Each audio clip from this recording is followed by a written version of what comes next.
Assalamualaikum warahmatullahi wabarakatuh, pemirsa Marvelous TV dimanapun Anda berada. Kembali program kita di channel Marvelous TV, Open Your Mind hadir untuk menemani Anda hari ini. Dan seperti apa ibadah puasa Anda hari ini? Untuk teman-teman beragama muslim, semoga berjalan dengan lancar puasanya sampai nanti di akhir dan menyambut Lebaran Idul Fitri pastinya. Mudah-mudahan puasanya bisa berjalan dengan lancar. Dan seperti biasa, ya program Open Your Mind akan hadir ke hadapan Anda dengan obrolan-obrolan inspiratif dan obrolan-obrolan yang lebih terbuka lagi dan membuka pemikiran dan pemahaman Anda bersama dengan sosok inspiratif yang kita hadirkan setiap episodenya. Dan untuk edisi hari ini, kami merasa sangat spesial sekali, di mana saya akan ngobrol langsung dengan Ketua dari Persatuan Islam Tionghoa Indonesia Kalimantan Selatan atau PT Kalsel, Bapak Haji Winardi Setiono. Assalamualaikum Bapak. Waalaikumsalam warahmatullahi wabarakatuh. Apa kabarnya Pak? Alhamdulillah baik. Alhamdulillah baik. Ya. Puasanya lancar Pak? Alhamdulillah lancar ya. Kebetulan pas suasananya juga tidak begitu panas kan? Betul, mendukung sekali ya Pak ya. Walaupun ada haus-haus sedikit lah ya. Tapi semua bisa dilewatin alhamdulillah. Mudah-mudahan nanti bisa full puasanya. Amin. Pak, kalau selama bulan puasa ini kegiatannya apa Pak? Kalau boleh tahu, tetap ngantor? Masih tetap berjalan seperti biasa ya kantor, cuma jam kantor agak dikurangi ya. Yang biasanya jam 5 kita pulangnya jadi jam 4. Jam 4, iya. Terus masuknya yang biasa jam 8 kita jam 9. Jam 9, iya. Ada kelonggaran ya Pak ya. Tapi itu rutinitas setiap hari. Mau bulan puasa atau enggak bulan puasa tetap ya. Ya, kita rutinitas tetap berjalan. Dan kalau di Sekretariat PT Kota sendiri itu juga berjalan seperti biasa. Setiap malam Sabtu tetap ada pengajian. Tapi kalau bulan puasa ya tentunya dibukai dengan disertai dengan buka bersama itu. Oke, itu agenda rutin dari PT Kalimantan Selatan. Ini mungkin banyak yang nggak tahu gitu kan tentang seorang Pak Win. Saya manggilnya mungkin Pak Win. Bapak ditunjuk sebagai Ketua PT Kalimantan Selatan itu dari tahun 2012. Iya. Tetapi hadir di Kalimantan Selatan atau tinggal di Kalimantan Selatan itu sudah dari tahun kapan sih Pak, kalau boleh tahu? Saya memang lahir di Banjarmasin ya. Asli Banjar. Asli. Lahir tahun 61 di Banjarmasin. Jadi dulu itu ayah saya adalah keturunan pertama ya dari marga Tionghoa, lahir di Moratewe. Jadi kakek saya dari ayah saya dan kakek dari pihak ibu itu lahirnya justru di Cina sana. Langsung dari Cina. Oke. Tapi Pak Win sendiri lahirnya orang Banjar asli berarti. Banjar di Banjarmasin. Tahun 61. Berarti dari lahir sudah di sini, tetapi kakek berarti itu ya? Atau itu dari kakek langsung dari Cina. Cina langsung. Oke. Cuman migrasi ke Banjarmasin. Ke Banjarmasin. Oke. Terakhir dari keluarga awalnya pasti pemeluk agama lain ya Pak ya, selain Islam. Waktu itu saya kecil, lahir itu agama saya masih Konghucu. Jadi waktu kecil masih Konghucu, kemudian waktu sekolah kelas 4 SD saya pindah ke Jakarta. Ke Jakarta. Ngikut orang tua? Ikut orang tua. Nah, waktu di Jakarta itu saya sempat dimandikan, ikut ke gereja. Dibaptis ceritanya Pak. Oke. Kenapa Pak? Karena mungkin apakah orang tua juga sebagian ada yang menganut Nasrani? Enggak, waktu itu lingkungan ya. Lingkungan. Saya waktu itu ditinggal di tempat keluarga yang menganut agama Kristen.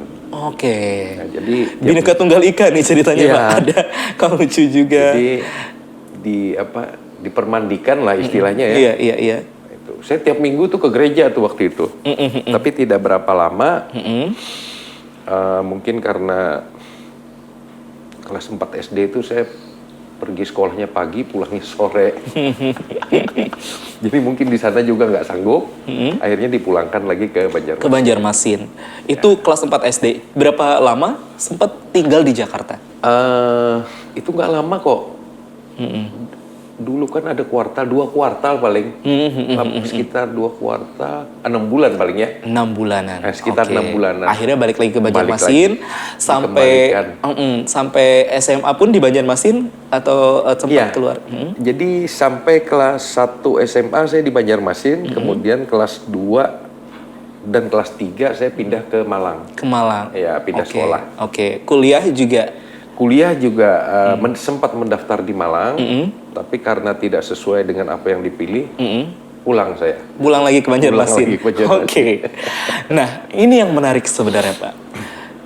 Mungkin tidak banyak yang tahu juga tentang perjalanan Pak Win akhirnya memutuskan untuk memeluk agama Islam ini. Seperti apa perjalanannya waktu itu, boleh diceritain tidak?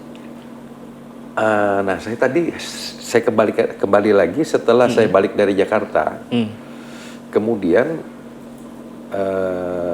masuk sekolah di Raja Wali. Ya.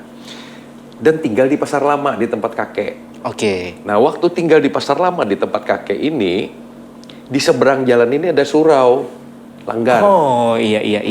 Jadi kalau setiap maghrib itu saya melihat tetangga itu ngambil wudhu kan dari sungai. Ngambil wudhu kayak gini caranya. Ajan, komat, itu hafal saya. Itu pas SMA ya, Pak? Bukan, baru SMP. SD. Oh, baru SD malah. Oke, Iya. oke. Jadi kadang-kadang kalau lagi sholat Jumat itu, saya kan waktu nggak tahu ini apa kok rame-rame amin. Iya. Saya naik ke tangga itu ngintip orang sholat. Oke. Setiap Jumat. Setiap maghrib. Setiap maghrib. Oke. Ngintip saya, kayak gini. Jadi gerakan sholat itu walaupun saya tidak pernah menghafalkan ayat, tapi gerakan-gerakannya itu saya hafal. Hafal. Oke. Saking seringnya mengintip dan melihat langsung waktu itu karena rumah dekat dengan surau itu. Nah, itu udah. Jadi tapi ini tetap berjalan terus seperti biasa. Sampai waktu itu saya SMA kelas 1 ya. SMA kelas 1 ya. Iya. Nah, di situ saya bersahadat. Dari situ. Oke. Apa yang membuat Pak Win akhirnya mantap nih? Apakah mungkin juga kalau kita lihat ya Pak ya, perjalanan para mualaf mungkin ada sebagian menceritakan tentang perjalanan religiusnya. Entah itu pengalaman, kalau mungkin Bapak sendiri melihat lingkungan yang mayoritas waktu itu di sekitar, tapi ada tidak mungkin perjalanan religius yang akhirnya menyentuh hati seorang Pak Win, mantap. Satu SMA harus Islam. Ya.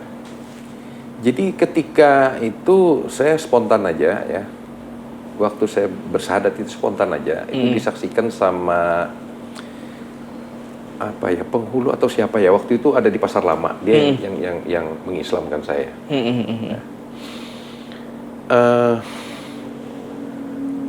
Saya berpikir di Islam ini kayaknya kalau saya mengikuti ajaran tentang akhlak dari Rasulullah, itu rasanya tuh kok baik gitu lah. Karena di Konghucu sendiri pun pada saat itu yang dipelihara itu kan adalah kebaikan. Kebaikan, oke. Nah, jadi hampir-hampir mirip ke Buddha kan kebaikan. Betul.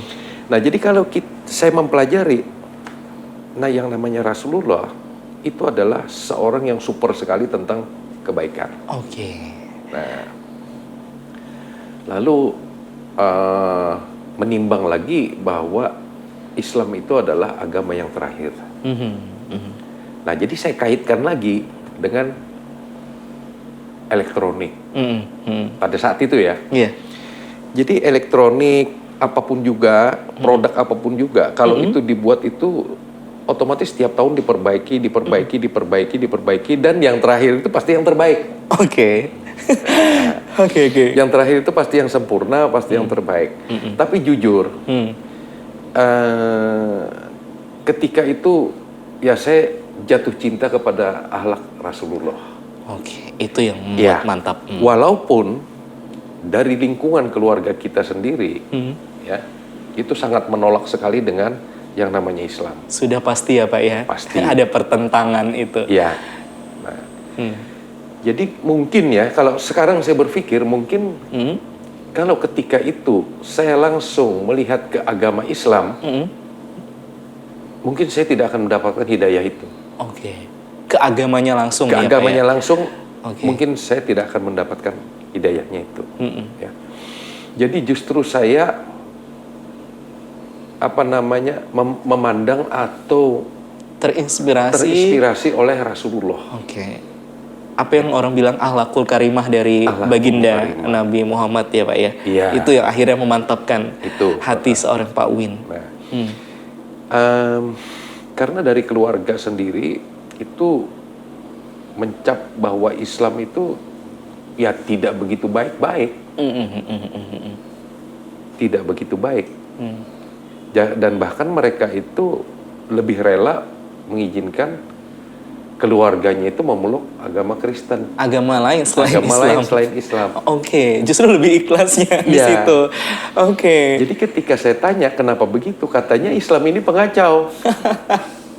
Nah ini yang harus menjadi ini juga ya, Betul. apa namanya, Perhatian. buat kita. Memang kalau kita telusuri ya betul-betul karena mayoritas di kita ini Islam. Betul. Jadi setiap ada yang berbuat kan mesti Pastinya. Islam. Oke. Nah, coba kita lihat kalau ada di Eropa, Betul. ada yang membuat sesuatu karena di sana mayoritasnya Kristen, pasti orang Kristen kan. Betul. Nah ini yang apa namanya ada terekam di dalam Mispersepsi ya Pak ya. Oke. ada di dalam opininya mereka. Nah, adanya pertentangan itu sudah pasti. Bagaimana waktu itu seingat Bapak untuk kemudian mantap dan apakah turut meyakinkan keluarga, akhirnya keluarga mengikhlaskan begitu saja atau bagaimana? Tidak, saya termasuk salah seorang yang terkucil dari keluarga. Jadi ketika saya sudah bersahadat, keluarganya tidak tahu bahwa saya itu sudah bersahadat. Waktu belajar sholat pun juga, saya belajar sholat itu di Malang waktu itu, waktu sekolah di Malang. Itu saya sholat di atas ranjang malah.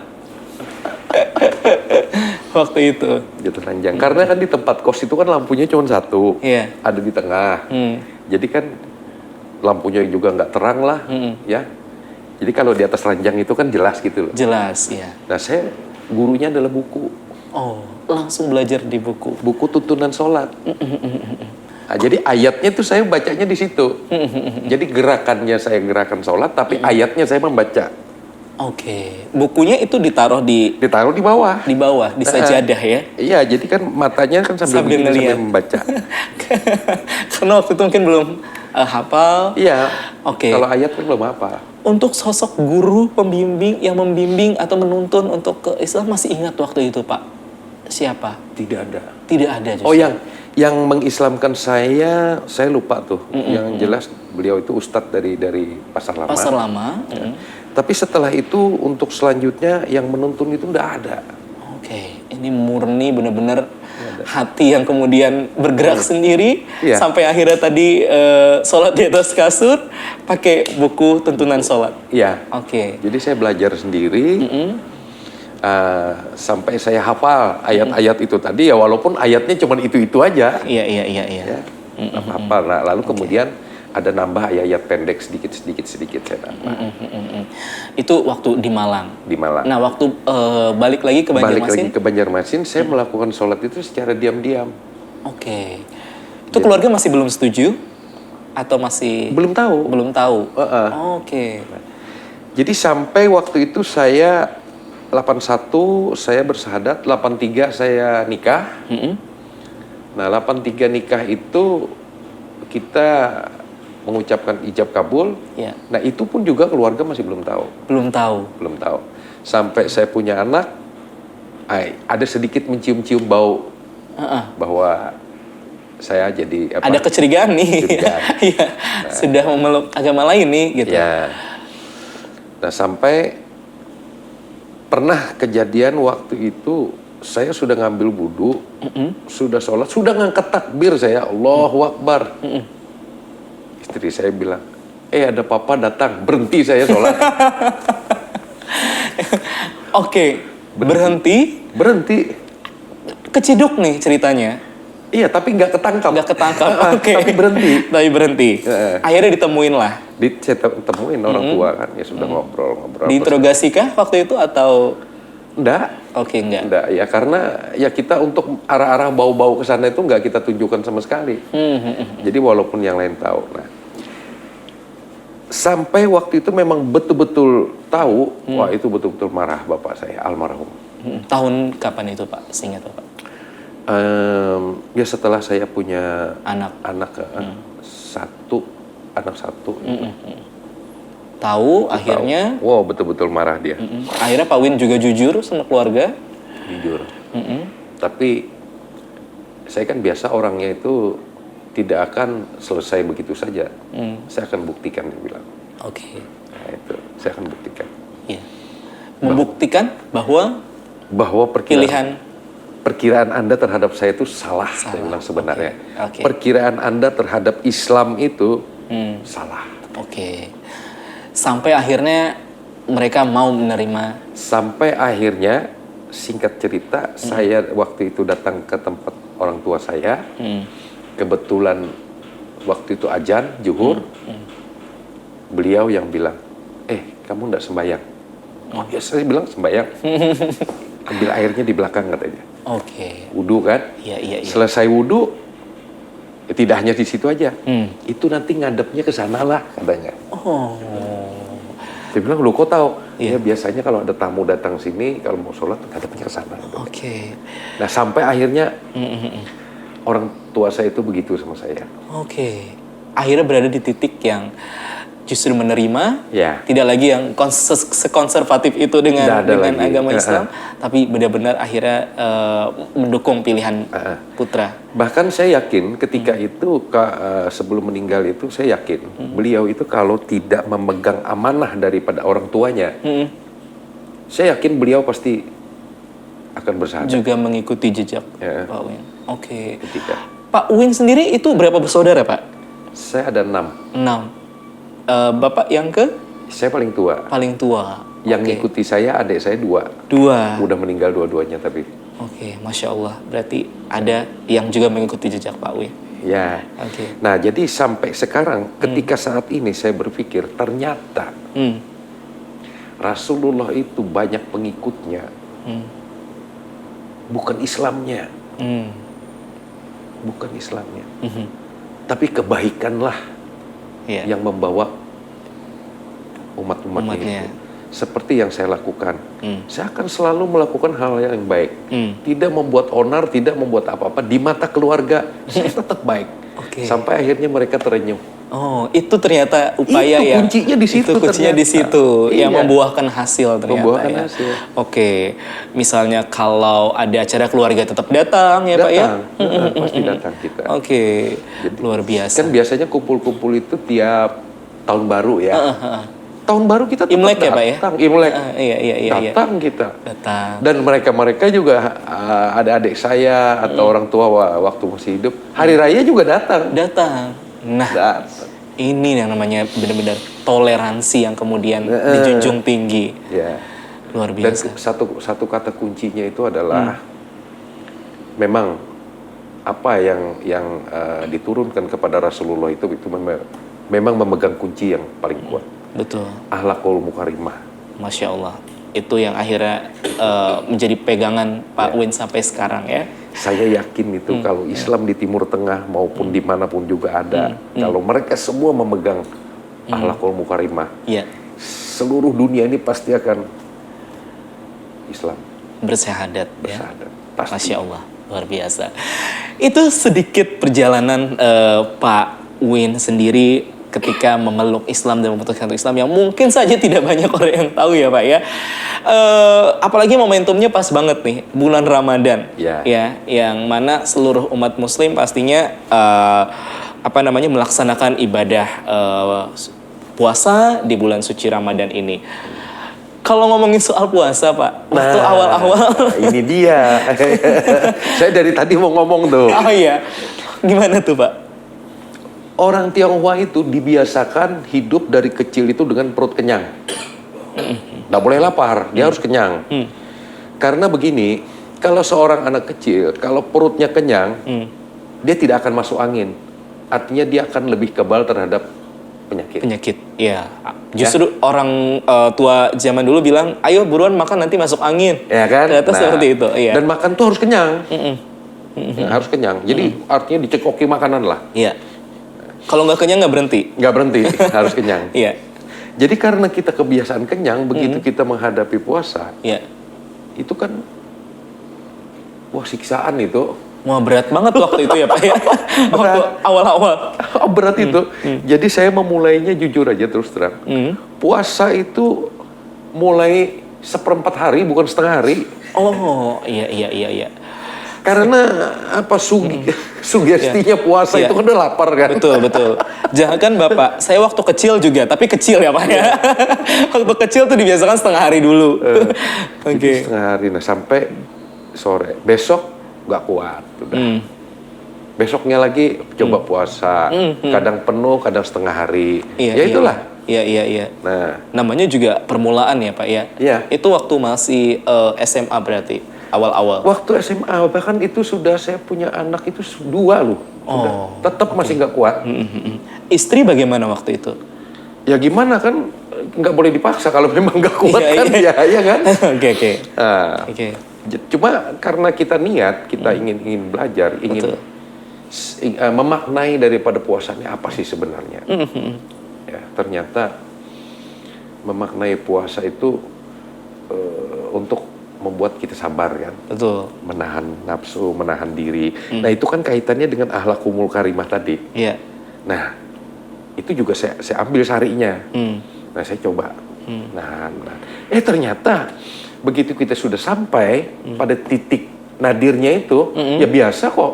Iya. Kalau kita memang niatnya puasa, ya puasalah. Meskipun di situ ada orang panggang sate, enggak apa-apa. Iya, nggak ngaruh ya? Iya, nggak ngaruh. Jangan sampai puasa itu dipaksakan. Kalau seperti kita kan puasa, warung udah boleh buka. Itu kan dipaksakan kan kurang bagus. Oke. Justru puasa itu kita harus banyak menghadapi cobaan. Nah, itulah namanya. Itu esensi puasa Esensi sesungguhnya dari bagi puasa, seorang Pak iya. Win. Karena kalau misalnya tidak ada ujian, kayaknya bukan Ya percuma. Iya. Ujiannya justru di situ ya Pak Di ya? situ ujian kita. Oke. Nah, sama dengan saya memaknai sholat. Sholat ini kenapa sih? Kalau nggak sholat nggak masuk surga. Nggak ada keadilan saya bilang. Padahal yang namanya Allah itu kan adil. Kenapa? Sholat ini apa? Cari hakikatnya apa? Kerjakanlah sholat agar kamu terhindar dari kegiatan-kegiatan keji dan mungkar. Ya kan? Nah, berarti Allah itu menyuruh kita sholat itu untuk kita supaya kita berakhlak yang baik. Betul. Untuk diri kita sendiri Untuk diri kita sendiri. Bukannya kita sholat itu walaupun sholatnya jalan terus, ininya hitam, tapi kelakuannya tadi ini, besok masuk surga. No, tidak itu. Tidak semudah itu ya Pak ya. Tidak semudah itu. Iya. Ini saya jujur, kenapa saya berani mengungkapkan ini? Karena tidak ada saya dapat ini dari satu guru pun. Ini murni hasil buah pemikiran Pak Win sendiri dari berbagai perjalanan hidup yang sudah dilalui itu tadi. Iya. Oke. Jadi lebih jelasnya itu kadang-kadang saya merenung ya. Apalagi di bulan-bulan puasa ini kalau nggak ada kegiatan merenung. Nah, lalu kita berpikir ini bagaimana? Oh ternyata ini kaitannya begini, ini kaitannya begini. Oke. Pak Win ternyata suka merenung juga orangnya ya? Ya pasti dong. Pak, yang dari beberapa foto yang dipajang di sini, Pak Win ini juga cukup dekat dengan tokoh-tokoh selain tokoh politik ya. Politik nasional, kemudian juga ada tokoh-tokoh ulama atau tokoh agama harismatik seperti mendiang almarhum Ustadz Arifin Ilham, ini juga asli Kalimantan Selatan ya Pak ya, asli Banua. Kemudian juga almarhum Guru Zuhdi. Ini gimana nih Pak kedekatan Bapak sendiri dengan para tokoh agama yang ada di Kalimantan Selatan ini? itu juga pastinya sangat dekat ya Pak ya? Saya juga, nah masalah ini saya kurang memahami ya. Saya sendiri jujur kurang memahami. Saya melakukan pendekatan pun tidak, seadanya saja. Jadi sebagai contoh waktu dulu, waktu saya masih saya belum bersahadat. Itu waktu itu di Martapura dengan guru Ibad ya, guru Badrudin ya. Itu setiap kali saya datang, beliau ada, saya mesti dipanggil. Duduk sini katanya. Disuruh duduk di samping beliau. Padahal kondisi belum bersyahadat waktu itu. Belum bersahadat. Jadi begitu dekatnya lah. Iya, iya. Sampai ke guru-guru manapun juga, ya gitu kita dekat. Iya. Karena kita menganggap mereka itu adalah sebagai orang yang ditunjuk ya, sebagai waliullah. Betul. Nah, kita juga menghormati mereka. Jadi paling tidak kan mereka kan punya insting lebih. Betul. Nah, punya itulah. karomah. Ya. Sampai ketika terakhir saya ketemu dengan Ustadz Arifin Ilham itu waktu di bandara. Subuh beliau mau pulang, saya mau berangkat ke Jakarta, dipanggil, abangku ini, abang sini katanya. Waduh, gimana Pak Ustadz? Udah makan belum? Ya ini saya mau makan sana. Jangan makan di sana. Ini masih ada nasi kuning tadi saya bawa katanya. Makan ini aja katanya. Itu. Sampai beliau waktu itu menceritakan beliau dapat istri lagi yang baru. Wah begitu bahagianya. Ya alhamdulillah. Itu pertemuan saya terakhir dengan Ustadz Arifin Ilham. Ustadz Arifin Ilham ya Pak ya. Iya. Oke. Tapi kita ya begitu aja, itu kan tersembunyi di belakang. Kita tidak pernah menonjolkan bahwa kita dekat di sini, dekat di sini, nggak pernah. Ini juga kita tahu karena ada fotonya juga ya Pak ya. Yeah. Dan ngomongin soal foto, ini juga ada foto yang ketika saya masuk ke ruangan kerja dari Pak Win, ini cukup menyita perhatian saya. Ini ada dari masa ke masa, Winardi Setiono. Nah, itu bersama dengan ibunda tercinta di awal, kemudian masa Pak sekolah dasar, kemudian SMP, bangku SMA, lalu itu dengan adik-adik? Dengan adik-adik ya, 4 saudara. Sebenarnya 6. Okay. Itu yang 2 masih kecil, masih bayi. Oh masih bayi, jadi tidak ikut foto. Yang pakai kacamata hitam itu cukup sedikit seperti cover majalah Pak. Itu acara apa Pak kalau boleh tahu? Pada saat kapan? Seingat Bapak? Jadi saya menjalani kehidupan ini dari putih, hitam, kembali putih. Oke. Putih, hitam, kembali putih itu nggak ngomongin soal kulit Pak ya. Tapi perjalanan hidup. Lembaran-lembaran. Lembaran hidup. Makanya saya bikin begitu, itu mengenang supaya inilah saya dulu. Dan terakhir itu ada menikmati masa tua. Masa tua. Oke, itu yang foto terakhir ya Pak ya? Yang diambil. Oke, menikmati masa tua bagi seorang Pak Win itu seperti apa sih esensinya? Kalau saya menghadapi masa tua memang tetap harus bekerja. Tetap bekerja? Tetap harus bekerja. Oke, tetap produktif seperti sekarang ya, ini? harus produktif. Karena apa? Kalau kita istirahat, itu insya Allah kita akan mengalami Alzheimer ya. Alzheimer ya. Itu akan linglung. Kepikunan, iya, kelingan. Nah, karena kita tidak pernah melatih otak kita. Betul. Jadi itu bagi saya yang namanya pensiun itu tidak ada. Kalau kita ingin selalu dalam kondisi fit ya. Betul. Nah, kita harus tetap bekerja. Tetap produktif. Oke. Pak Win ini juga seorang pengusaha juga, alhamdulillah. Nah, tadi ditunjuk sebagai ketua PT Kalimantan Selatan. Nah, kita ngomongin soal organisasi ini sendiri, Pak. Ya. Ini sudah dari tahun kapan, Pak, sebenarnya keberadaan PT ini? Saya waktu itu ditunjuk dan diminta untuk jadi ketua tahun 2012. Sampai sekarang? Sampai sekarang. Waktu itu menggantikan Dr. Gigi Yusuf. Yang di Kampung Melayu itu ya. Oke, nah PT ini sendiri tentunya menjadi wadah atau tempat persatuan warga Tionghoa yang memeluk agama Islam, Islam Tionghoa Indonesia. Berapa anggota Pak? Kalau yang di Kalimantan Selatan sendiri? Kalau di Kalimantan Selatan ini mungkin sudah agak berkurang ya. Jadi mungkin kalau 300-an sih ada mungkin ya. Karena apa Pak? Karena asimilasi. Oh, ada yang berpindah. Ya, kan ini kan yang jelas kan mereka ini mualaf ya. Mualaf. Nah, terus mereka kan sudah mempunyai turunan-turunan kan? Iya. Nah, jadi turunan-turunan itu otomatis mereka ini sudah boleh dikatakan jadi ya sudah asli orang Banjar lah. Oh, iya. Karena mungkin mereka menikah dengan warga lokal gitu. Akhirnya melahirkan keturunan-keturunan yang mungkin nanti menikah lagi dengan orang Banjar. Iya. Lalu itu yang berkurang akhirnya ya Pak ya. Lalu kan identitas mereka kan hilang. Iya.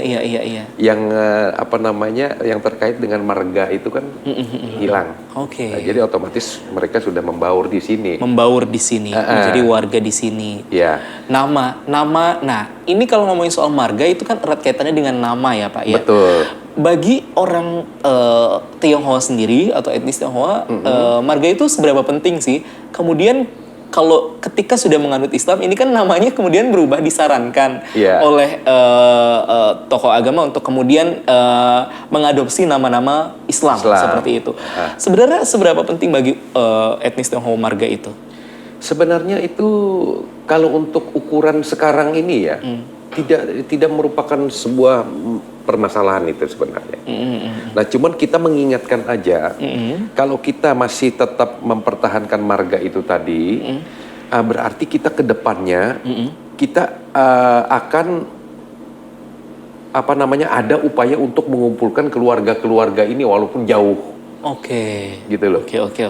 Karena kan dengan marga ini tadi kita bisa mengetahui bahwa ternyata itu adalah keluarga. Oh, ternyata itu adalah ada hubungan keluarga. Dari marga itu bisa dilacak istilahnya ya Pak ya. Oh, ini ada hubungan keluarga dengan siapa seperti itu ya Pak ya. Kalau Pak Win sendiri marganya? Kalau saya Tio. Oh, Tio. Oke. Nah, jadi kalau Tio ini nanti kalau ada lagi orang-orang di sana yang punya marga Tio, coba oh ternyata ini ada hubungan keluarga jauh ya. Oke. Sebenarnya tidak, kalau kita menurut agama sih ya tidak penting lah. Cuma kalau kita melihat dari identitas budaya itu merupakan satu yang juga harus dilestarikan istilahnya ya Pak ya. Untuk itu tadi biar tahu ini ada hubungan keluarga nih dengan yang lain seperti itu. Marga. Oke. Kemudian PT Kalimantan Selatan itu ada agenda rutinkah Pak? Tadi seperti yang disebutkan kalau bulan puasa ada pengajian pastinya rutin. Ya. Buka puasa juga kah mungkin? Buka puasa bersama itu rutin setiap malam Sabtu sesuai dengan agenda pengajian kita. Nah, mereka melakukan buka puasa bersama. Bahkan beberapa tahun yang lalu kita juga pernah menghatamkan mereka itu khatam Quran. Betul-betul khatam Quran. Yang dihatamkan? Daripada memang keturunan China sini. Oh, oke. Persatuan PT di dalamnya. Di dalam anggotanya, ya. keturunannya seperti itu. Oke, dihatamkan. Jadi, waktu itu kita ada meminta mereka untuk belajar. Membaca huruf Arab, Oke. Sampai mereka hafal, sampai mereka juga mampu membaca ayat-ayat. Oke, jadi memang selain jadi wadah untuk saling bersilaturahmi, ini juga menjadi wadah untuk saling bertukar ilmu juga, memperdalam lagi agama Islam seperti itu. Oke, ini dari 300-an anggota itu Pak, ini tadi rutin juga melakukan kegiatan-kegiatan atau pertemuan seminggu sekali tadi ya untuk pengajian. Untuk agenda sosial atau kegiatan sosial ini juga apakah juga sering dilakukan? Agenda sosial itu kita melihat biasanya dari posisi uang kas ya. Posisi uang kas yang ada kalau memang bisa ya biasanya pada saat bulan-bulan puasa begini ikut bagi takjil biasanya. Oke.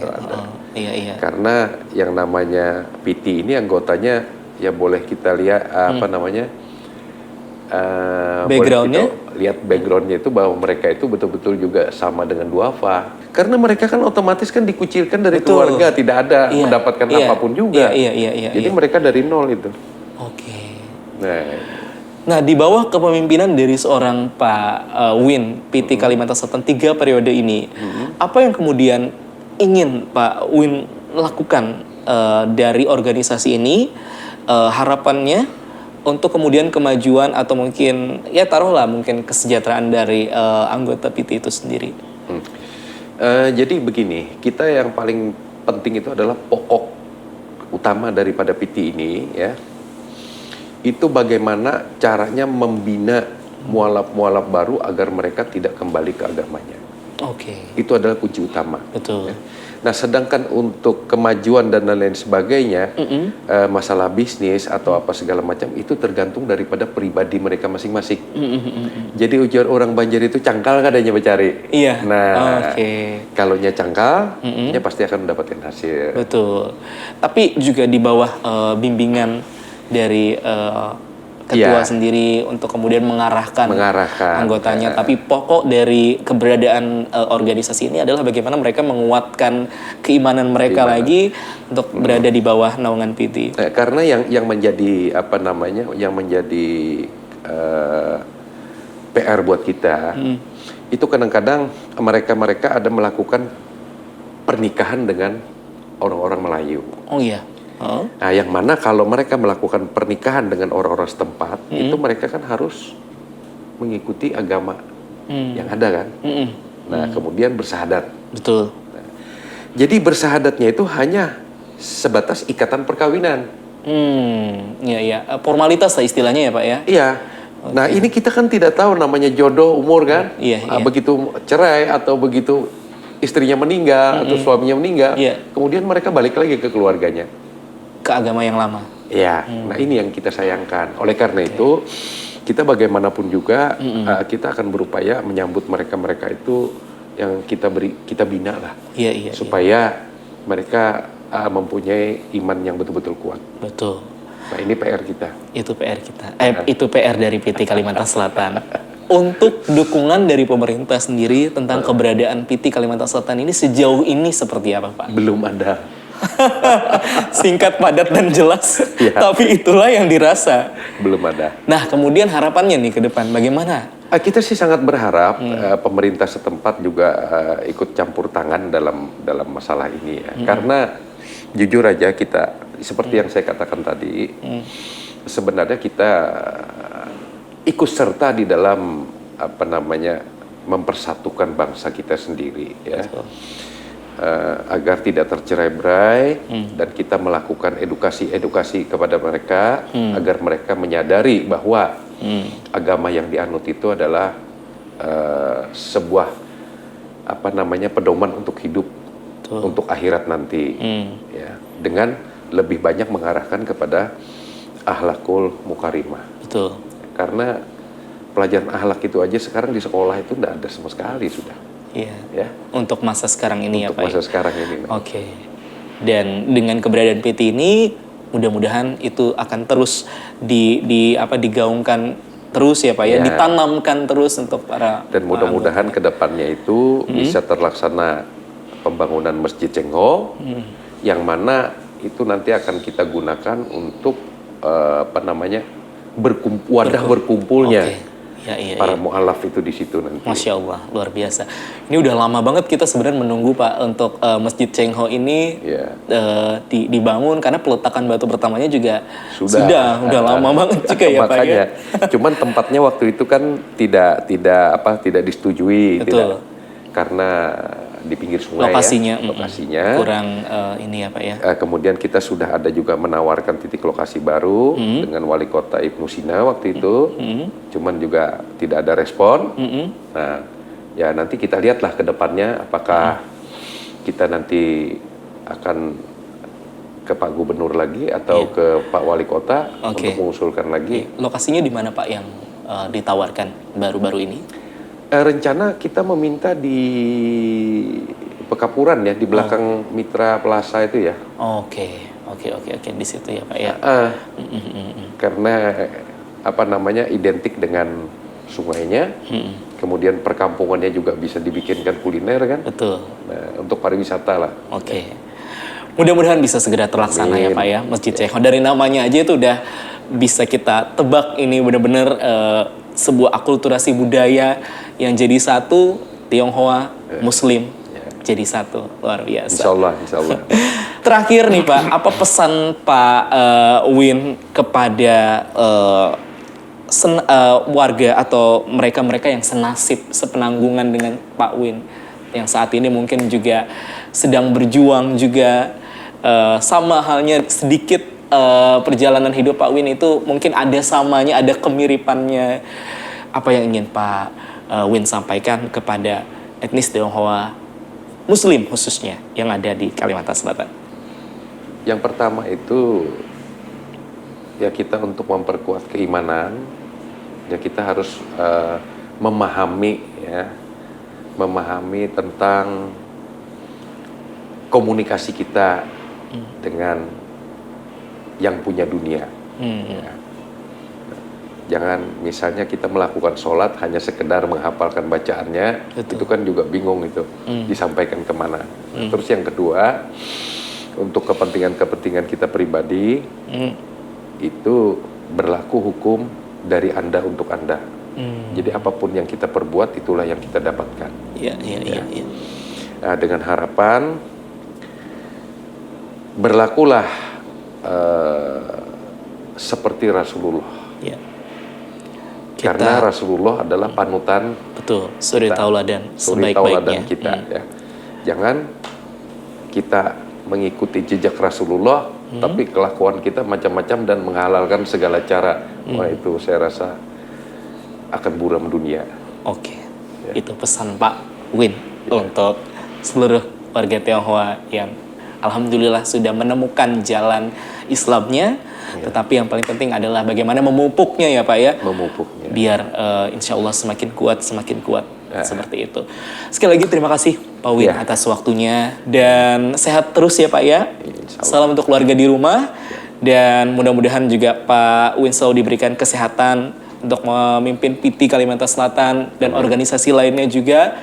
Untuk lebih maju lagi. Sukses terus Pak Win dengan usahanya.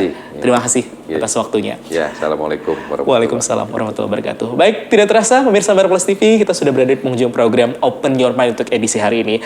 Bagaimana obrolan kita hari ini? Pastinya sudah sedikit membuka pemahaman Anda dan juga pemikiran Anda tentang tokoh yang satu ini. Bagaimana keimanan beliau, ya, kemudian pemikiran-pemikiran beliau tentang agama Islam yang luar biasa yang akhirnya mengantarkan beliau pada satu jalan atau pada titik ya, dimana itu yang membuat beliau sampai sekarang ini tetap mengikuti jejak atau mungkin akhlakul karimah atau sesuatu atau sifat-sifat yang baik dari baginda Nabi besar Muhammad SAW yang beliau tetap praktekkan di kehidupan sehari-hari hingga sekarang ini. Luar biasa. Dan akhirnya mewakili seluruh kru yang hari ini bertugas, pastinya kita pamit. Kita ketemu lagi nanti di edisi berikutnya dengan narasumber lainnya yang kita hadirkan dan obrolan-obrolan lainnya yang pasti akan kita hadirkan di program Open Your Mind. Sebelum kami pamit, jangan lupa di-subscribe. Bagi Anda yang belum subscribe channel kami, di-subscribe, kemudian di-like sebanyak-banyaknya dan di-komen ya. Kalau mungkin ada harapan bagi netizen ya atau mungkin warganet yang menyaksikan channel ini, untuk Pak Win boleh komentarnya atau mungkin untuk PT Kalimantan Selatan dan share pengalaman-pengalaman ketika tentunya berada di anggota PT misalnya dan lain sebagainya, dan share juga link ini agar bisa ditonton oleh banyak orang di luar sana. Mudah-mudahan obrolan kita hari ini bisa menginspirasi Anda. Kita bertemu lagi nanti di edisi berikutnya. Sampai jumpa. Wassalamualaikum warahmatullahi wabarakatuh. Waalaikumsalam.